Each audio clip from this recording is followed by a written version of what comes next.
with them. So again, if you have questions, just put it in the chat window. So it is the top of the hour. We're going to get started. If we end early, we will give you some of your day back. So let's get started.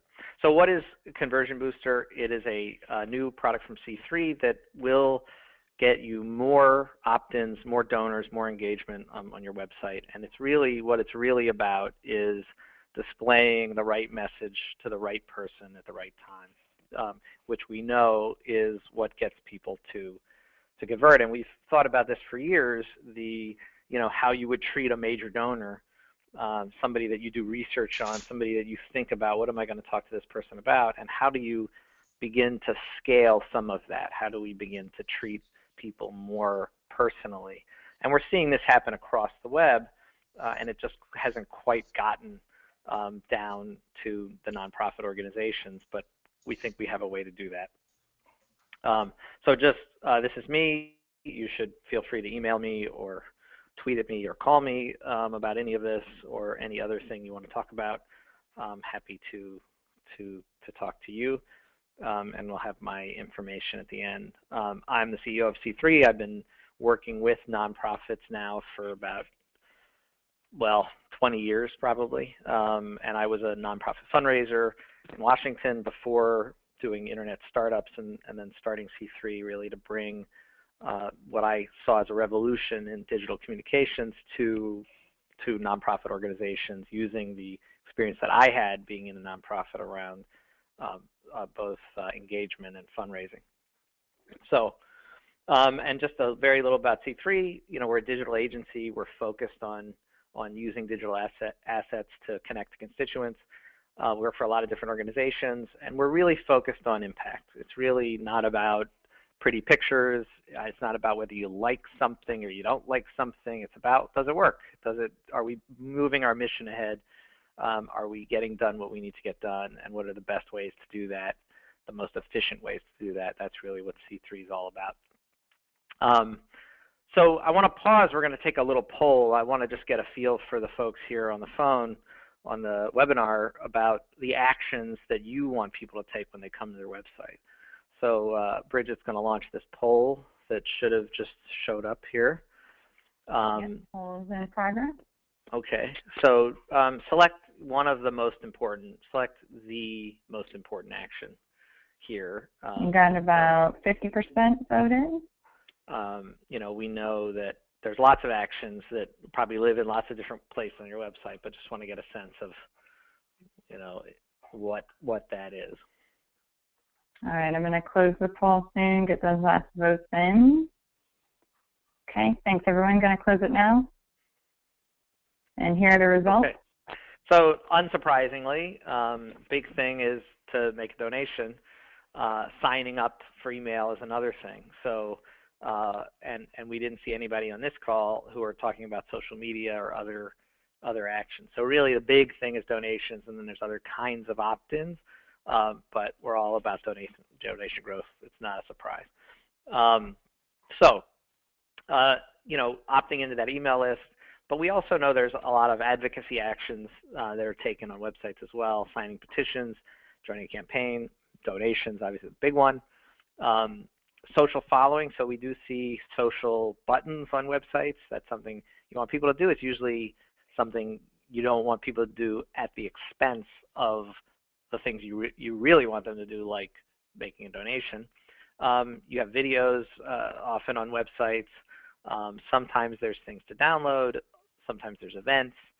And sometimes there's membership, which is very similar to donations because it usually involves paying. So those are typical actions and conversions. And so the challenge is, how do we improve conversions on the website? So one of the things that really struck us was the difference in sophistication generally between the email and websites. That email, you have these databases with, could have a high degree of personalization. You know how people came in, you know what they've responded to, you know lots of things. But once they get to your website, it turns dumb. You start to treat everybody the same. And again, we're seeing, in the sort of high end of the web world, in the Amazons and the YouTubes and the Googles of the world, we're seeing, you know, high levels of website sophistication. So there's no YouTube homepage anymore. You know, there used to be a YouTube homepage, and they would curate content for that homepage. Well, that doesn't work like that anymore. It's all based on what they know about you, and they deliver to you things that they think would be interesting to you. Obviously, Facebook is a great example of that as well. And we see that on commerce sites and other things as well, using, you know, really expensive and sophisticated products that combine what they know about you with your activities. And so mostly in the nonprofit world, we don't see that. We don't see that level of sophistication. And websites can look great, but be really dumb in terms of how they treat people. So short of rebuilding websites, there really hasn't been a way to do this, and now there is. So what Conversion Booster is really about is about responding to what we know about web visitors in real time in order to get more opt-ins, more donors, and more engagement. And so the technology, this is both a consulting and technology, so figuring out the right things to ask at the right times and when the right times are, and then having technology that can deploy that really easily.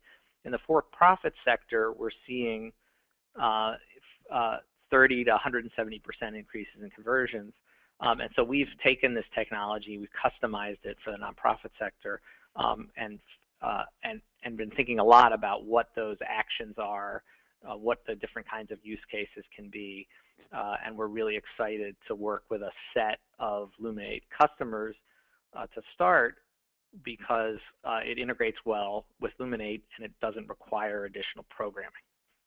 So let me walk you through sort of what some of that means.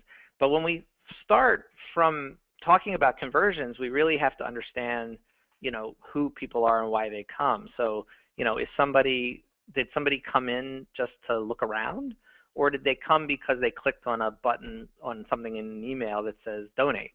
So they came with an intent, you know, to do something. You know, did somebody just share a great video for them to watch, or is there something else going on? So just trying to understand who are the people, what's their motivation, how did they get here, you know, and how do we know?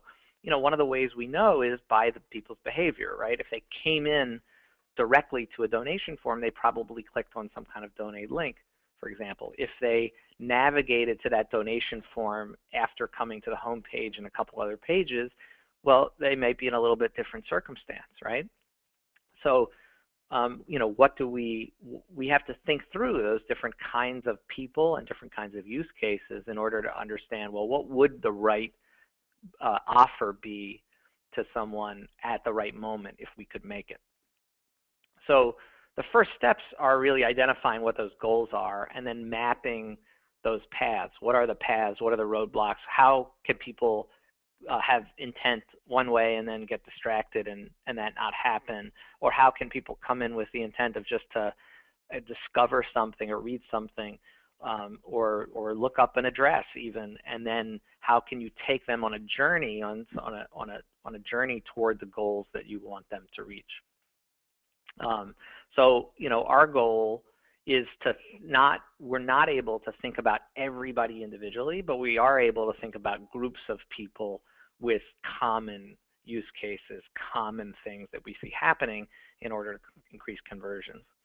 So what I liken it to is the idea that you're on the phone with somebody as they're navigating your website, and you can see what they're doing on the website and you're talking to them.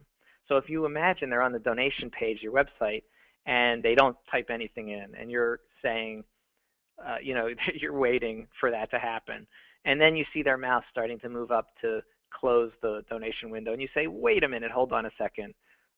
We have a program that can match your donation if you donate today.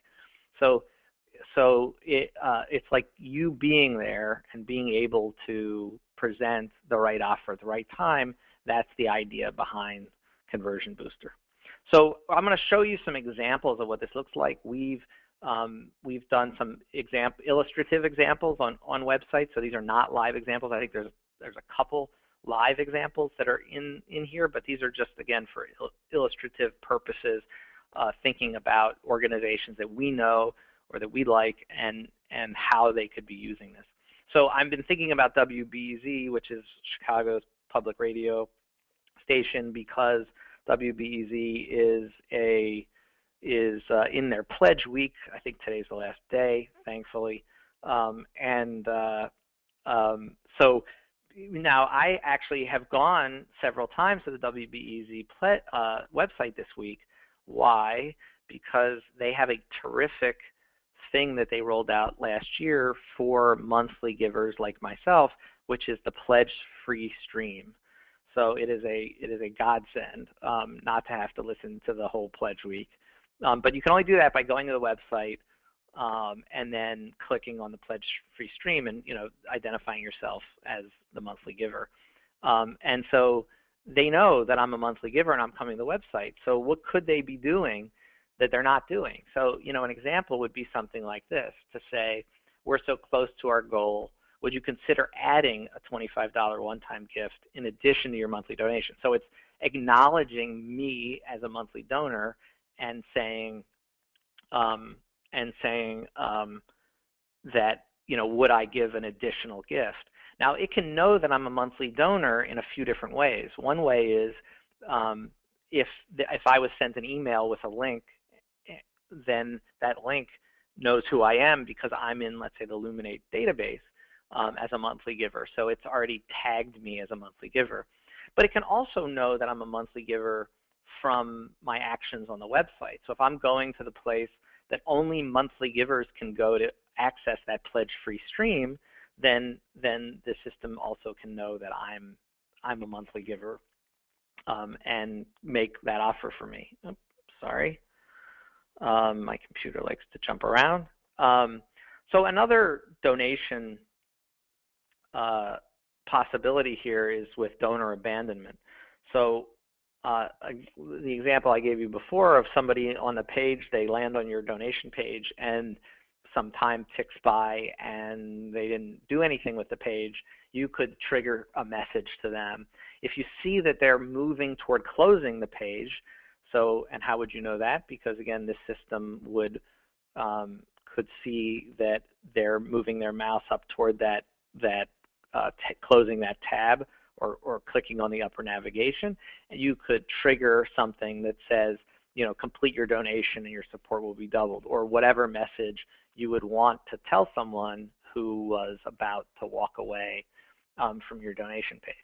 So I think you can probably already see how just making offers to people that are not one size fits all, that have some of these circumstances, could increase your conversion rates. And what's amazing about this is that it doesn't require you to program anything on your website. That's really the big trick, is not having to do that. And I'm going to go into more sort of how the technology works. But another thing that it can do here, that we can do, is that customizing things based on your interests or what we know about you. So if you have I have two pages here, one with a donation ask that's about water, and another that's a donation ask about climate change. And I know from our Luminate database that you came in, or your donation was made in a campaign around climate change. So you're tagged as somebody who cares about that. I could also know that from what you've done on the website. So I could, even if you were an anonymous visitor, I could say, well, if you spent a certain amount of time reading or on certain pages of the site, that you're likely more interested in those things, and I'm going to show you offers that relate to those things. So again, we can tell what people care about based on their behavior in the moment, so what they're actually doing in that session, but we can also tell by connecting them through email links that they would come back to the site, and we would know who they were. We'd be carrying data from the Luminate database. The other thing we can do is both write into the Luminate database from these kinds of things. So we could have something that says, do you think that the water water issue is more important, or the most, what do you think the most important issues are? And they click on water, that can write back to the Luminate database. Again, without having to create additional programming, and then being able to use that data subsequently in delivering the right ask at the right time. Another example is something here. This was for an email sign up, but the idea is that the pitch is very specific. Help us win North Carolina in 2016. Well, why did I show you North Carolina? Because you're actually logging in from North Carolina. So that that can be conditional content based on your location, or we could have it doesn't have to be for everywhere. It could be that there's North Carolina or Ohio, and we've asked you previously which you think are more important, and then that's what we're delivering here for you. So again, there's multiple ways to get at the same information. It can be purely session-based. I can purely just look at where are you coming from, what do I know about you as an anonymous visitor, and deliver the right things to you at the right time. So there's a lot of lift opportunity and conversion rates just from treating anonymous visitors differently because of their location, their time spent on pages, their behavior on the site, and being able to deliver actions to them directly. Another thing that we can do that I think is exciting is social media engagement. So this is a live example where we have this site, Eli Talks, where it's a video site. All the videos are on YouTube, and we know that people are watching videos on the site, but we also know that when people go to YouTube, they watch videos, and we want more YouTube subscribers. And so we were able to lift the number of YouTube subscribers substantially by having the subscription possibility right on the site. So this is a way where you could actually subscribe to YouTube without ever leaving the website that we're on. And another example of how that could work, again, this is not a live example, but is with Twitter. So we can have your latest tweet show up on the corner of a site, and the site visitor could retweet that or engage with that tweet without ever leaving your site. So simply by clicking on the retweet on the site there. So if you, for example, are running a campaign with a hashtag and you really want people to use the hashtag, you can talk about that on your website, but it's often likely, that people will leave your site and they'll forget about that. So you could actually have them participating in that. You could have them amplifying your hashtag campaign directly from your website without ever leaving, and again, without having to do additional programming, and I will explain that more. And then here's another example. The image isn't so good here, but with Facebook. So same thing. You could have, if you have a goal of increasing your number of Facebook likes, and that's something you want to deliver, you probably don't want to do that at the expense of that donation ask, but maybe after somebody has donated, or somebody who's a known donor, you may want to encourage them to like you on Facebook. We know that multi-channel donors are better donors, and I think we can probably extrapolate that multi-channel period just means more connection to the organization, so that there's reasons to take people at certain points in their browsing and try to create additional connections to the organization. One of the things we can tell is first-time visitors. So, websites are like the real estate that everybody fights over. We got to say everything we are, who we are, what we do, this thing, that thing, lots of news, sliders with tons of stuff.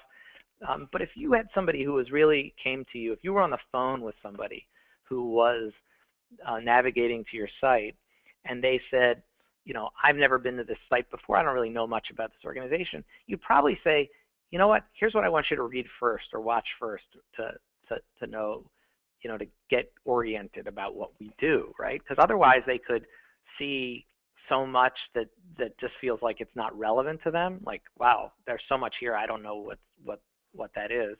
So, here's an example where you could say, it looks like your first time here, here's our intro video, you can watch that. this isn't necessarily, optimized. As an example, I think you could have something that asks you to do that and then asks you to opt in. We can do whatever, but again, the idea that we're storing people individually or people in groups because of what we know about them. So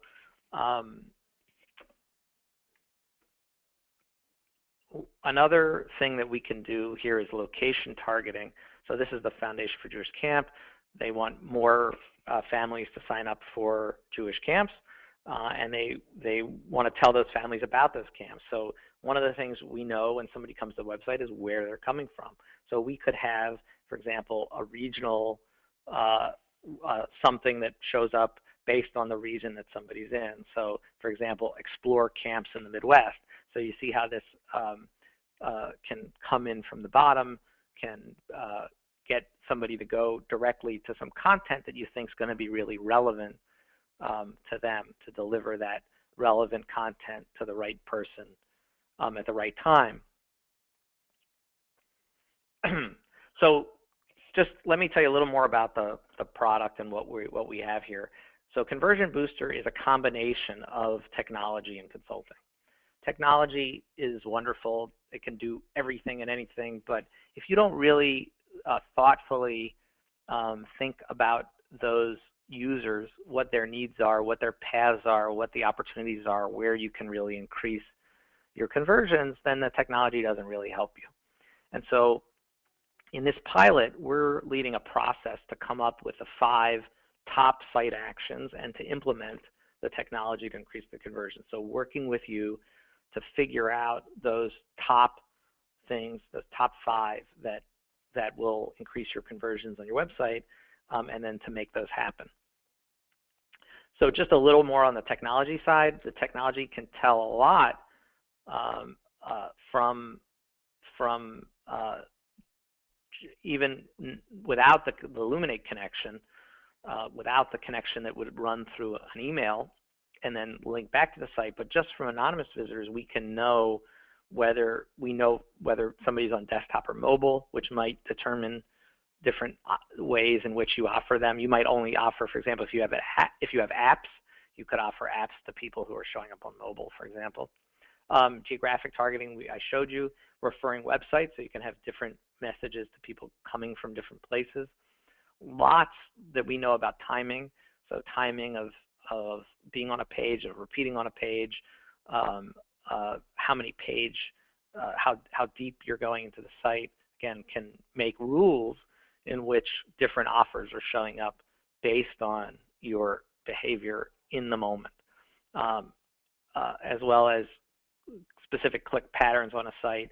And then these can show up once and never again, or they can show up, whatever the rules are that we would set to make sense. So we see a lot of, we call them dumb pop-ups. We see a lot of pop-ups on websites because they work, but mostly they're dumb because they treat everybody the same, and maybe they only show once, and then it'll know not to show it again. But it's showing everybody something that, and I can't tell you how many times I've been on a site that I'm a donor to, asking me for donation or something, and without feeling like it has any idea who I am and how annoying that is.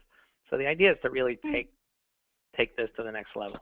Good, Bridget. And I wanted to jump in with a question too. I saw Avi asked, can you match donor and email subscriber records with their on-site browsing history over time? Since we mentioned tailoring the on-site calls to action in real time based on that information. Yes, we could. I mean, I think that, I think we have to really think about the 80-20 rule here, in the sense of that we may get 80% of the benefit with 20% of the work, in the sense that we could design something that writes back to Illuminate database based on how you browse the site. So if you're a known visitor, we know what you're doing on the site. We could score you somehow and then write that back to the database, which could then influence what emails you send out later on. So that's totally doable. I think I think the question is, where's the best bang for the buck, and how would you design that in a way that was really actionable? So I could imagine collecting a ton of data about people and you sort of wondering, what do we do with it? So I think the trick is to find, what do we know about user behavior that's actually going to become really relevant. I mean, one of the things we could do also is we know who's a major donor and who's not. So, through the database. So if you send emails out and it's a major donor that clicks back, we could ping your somebody who's your major gifts person that so-and-so was on the website. So that's totally doable here as well. So I think there's a lot of possibilities, and I think the way we want to start really is thinking about those 5, actions that will really move the needle, to start with. And then we do imagine this getting, as Avi, as you're suggesting, being able to get really a whole nother layer of sophisticated. But it feels to me like there's a lot of low-hanging fruit here. There's just websites just don't do this at all. And so by finding the best, first place to start, we can really grow conversion rates without the complexity of trying to design a whole scoring system.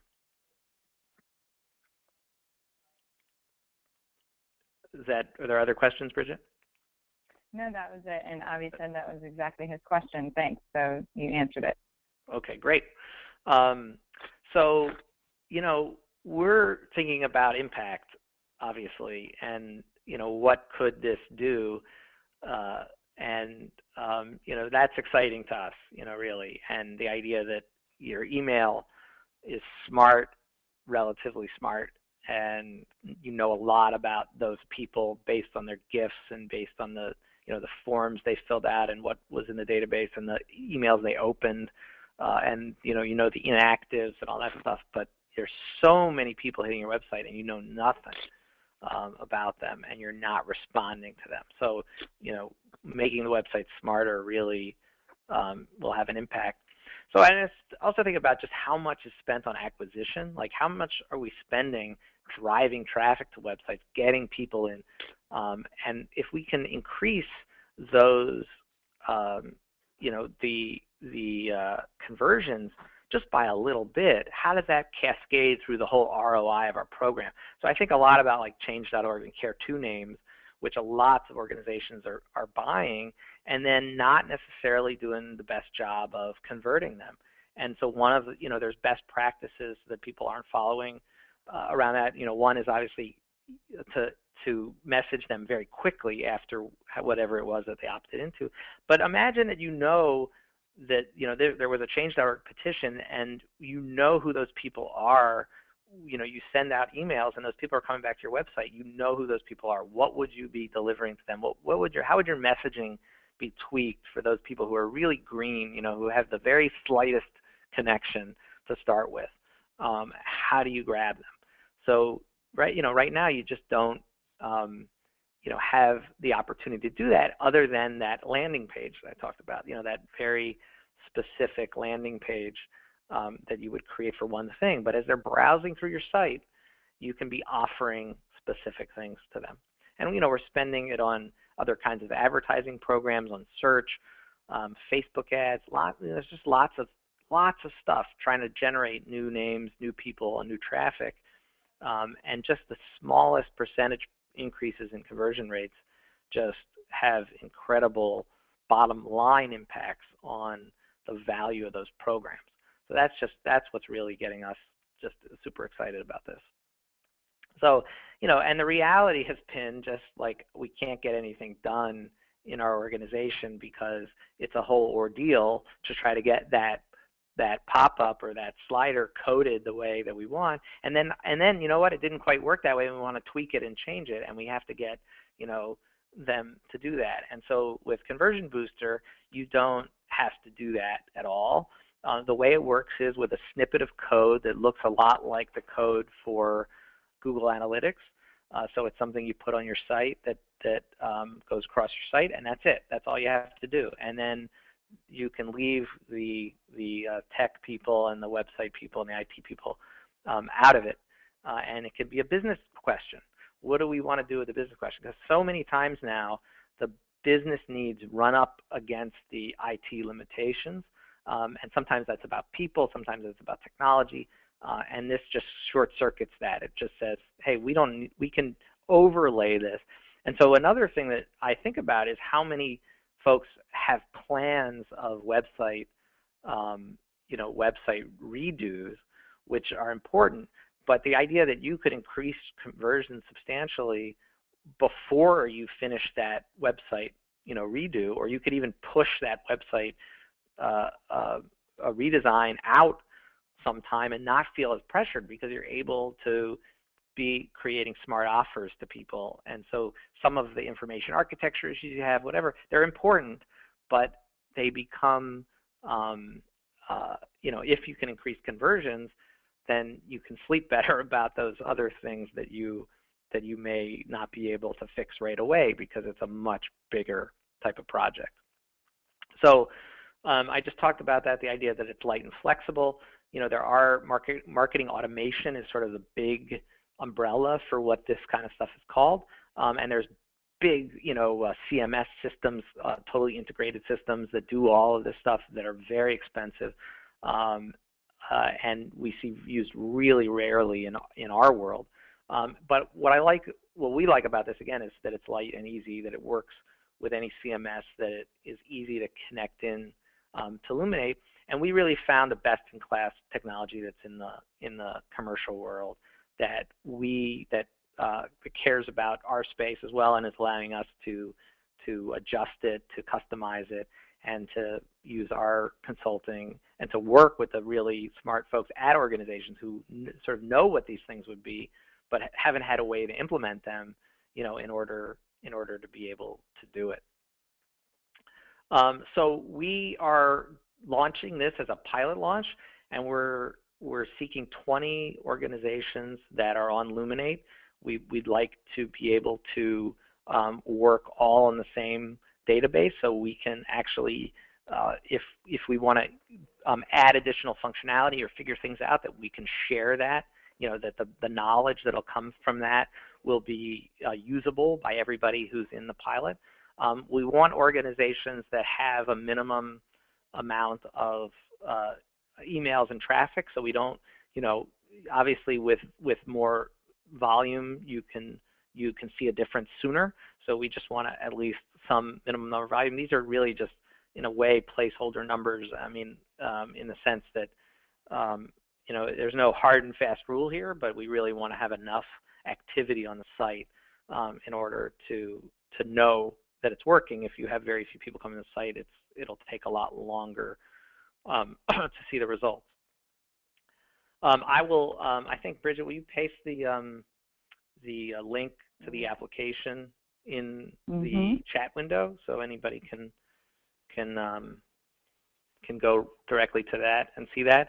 And if you're interested and you're not sure or whatever, just fill it out and we'll talk, and then you can decide. So the application is not not a final commitment. So it's if you're interested, you should fill it out.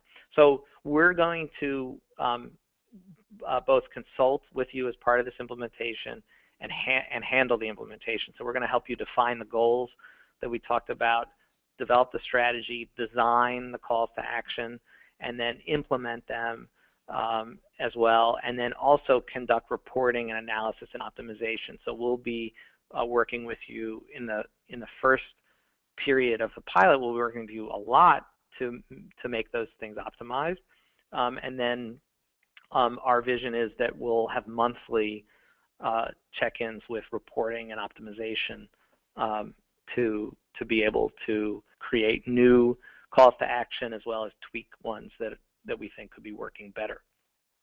And so, Michael, I got a question right before the webinar, which I think kind of fits well here, from Dick McPherson, who asked that for the webinar he hoped that we would touch on varying degrees of interest indicated by various digital engagements. So, for example, the value of opting in for an email or a text program versus signing a petition. and he's interested in kind of the metrics or value of different activities, which I don't think is necessarily something that Conversion Booster is going to tell you, but I think with the C3 consulting around Conversion Booster is something that we can help evaluate because it would be different for each organization. So I wonder if you have any additional thoughts on that question, comment. No, I think that's right. I mean, I think that different actions are very different valued to different organizations. You know, those organizations that are purely fundraising, there's others that are very advocacy based, and so different paths of opting in, different sources, different things are going to really play out differently, you know, for different organizations. Again, I see there's just a tremendous amount of the low-hanging fruit of just doing the best practices, being able to respond to people as individuals. So for example, petition opt-ins could become much more valuable if you respond quickly and in the most personalized way to those people. So I think that historic results can be improved, you know, dramatically. So I don't think that we should sort of lock ourselves into, you know, what those values are, because I think we can really work to improve those values. But I would also focus on you know, where your organizational needs are. For example, organizations that have a lot of churn of monthly donors, for example, or, you know, where are those things you're working on overall as an organization, and how would we then use a tool like this to help you know, reach those goals. So I think that that's another approach, is about your sort of organizational goals. Where's your focus right now, and how do we help do that? So in terms of cost, so we have a 3 months, there's a 90-day pilot period, which is the $29.97, and we think that the 90 days is needed because we really want to have enough time for the results. So you know, the 90 days is 90 days active, and you know, afterwards, then the price goes down to $3.99 a month. And we really think that given the what the numbers, when we've run different numbers around conversion increases based on average or even below average donation amounts, you know, this is something that just becomes a kind of no-brainer from a cost perspective. And we're prepared at the beginning really to put in a lot of time to find out what are those optimized calls to action, you know, and to make them work.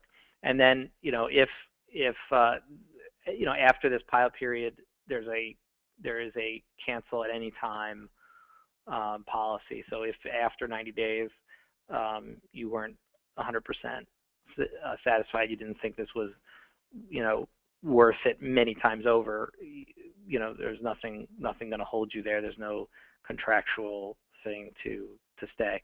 So we're accepting applications until March 20th. Again, you have the link there. You know, and we would love to work with you. We think this, again, is just one of those things that you discover, that you work on, that is just the I've used this term so many times now, the low-hanging fruit. It's just we are losing so many people who are coming to our websites. We're working so hard to get them, and they're coming to the websites, and we lose them. And, you know, I've talked to an organization recently that has a lot of, you know, what we call white mail, of just people who showed up to the website and made donations, and they don't really know anything about them. And I'm thinking, wow, like, what percentage could you increase that just from smart offers based on the activity that people have on the website?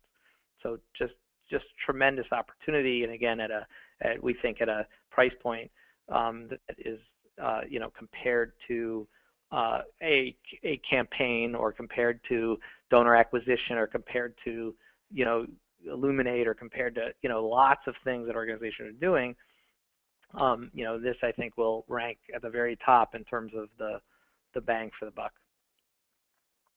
So that's all I got. If you have questions, you can put them here. You should all have the link to the application. And, you know, again, we'd love to work with you on this, and it's just a really exciting time for us to be able to have something that we see such a direct path to impact. So Bridget, do we have more questions? Not at this time. Okay, well, everybody sees my email address here, and you've gotten emails from Bridget for the webinar, so really feel free to reach out to us, and we'd love to work with you. And again, if there's things that you want to see or things you want to share with your internal teams, you can ask us. We can have a conversation, a follow-up conversation as well. So. Yeah, and everyone should know too, I'll be sending out a recording of the webinar and the slides tomorrow in a follow-up email. So we'll have that along with the link with the application in there too. So you'll have all this information in case you want to share it with your colleagues, other people at your organization. Great. All right, thanks, Bridget. Mm-hmm. All right, everyone, thank you. Right. I'm going to give you 15 minutes of your life back, and thanks for joining us today. Thanks, everyone.